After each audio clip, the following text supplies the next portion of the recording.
A tragedy for the University of Hawaii football team, one that suddenly made all those losses on the football field not seem all that important. Good evening, I'm Yanji Denise. And I'm Paula Akana. The Rainbow Warriors lost a teammate, a life, just hours before kickoff in their last home game. And tonight they say goodbye. KITV4 Sports Director Robert Kikaula is live at the Stan Sheriff Center, where a memorial for Willis Wilson III will be starting soon. Doors behind me here at the Stan Sheriff Center are open. A celebration of life memorial gets underway at about 6:30 this evening, all in honor of a fallen Rainbow Warrior football player, Willis Wilson III. It all came to about 9 days ago. Saturday, November 30th, Willis Wilson, a transfer running back from the University of Washington, apparently a drowning victim at Sandy Beach. And that day was the morning, the early hours of the final game of the season for the UH football team against Army. That football team responded in honor of a fallen Rainbow Warrior, defeating Army by a score of 49-42. He's a running back. And for the first time in about 4.5 seasons, two running backs for the University of Hawaii, Joey Iosefa and Stephen Lakalaka, each broke 100 yards against the Black Knights. And tonight, they're calling it again, a celebration of life. We welcome in now University of Hawaii head coach Norm Chow. Coach, thank you for joining us. I know it's going to get really emotional in about 30 minutes. A celebration of life. That's what they're calling this. This kid was contagious. The smile, everything about him. He really was. He was a mischievous young guy. He enjoyed life, and he brought a lot to our football team with his enthusiasm, his hard work.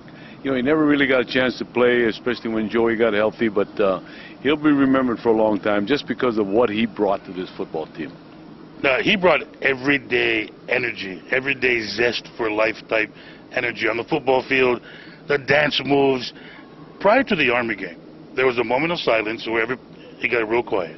After the Army game, in that locker room, that was a true celebration of a fallen Rainbow Warrior. It was. You know, we always have dance contests, and the defense always had a guy, and the offense would always pick Willis because he was the best one. And he was awfully proud of our young men, the way they came out. I was nervous the way how they would respond, but they responded like you expect them to, and all in honor of that young man, and they played hard for him. We played hard to the end, which we had to do if we're going to have a chance to be successful. Football program, the university, he brought mom and dad and the family here.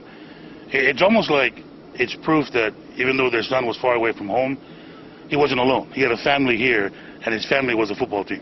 It was an outpouring of support. We asked several people in the community, and it was unbelievable. But it's Hawaii, and that's what I think his dad understands. His mom is from here. She's Polynesian descent, and it was just typical Hawaii. The people reached out, and we're awfully grateful for that, because hopefully we've made it just a little bit easier for them to recognize what's going on and for them to take his remains to home.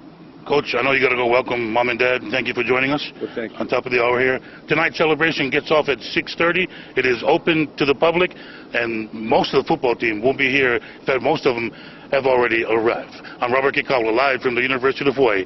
Let's go back to the studio.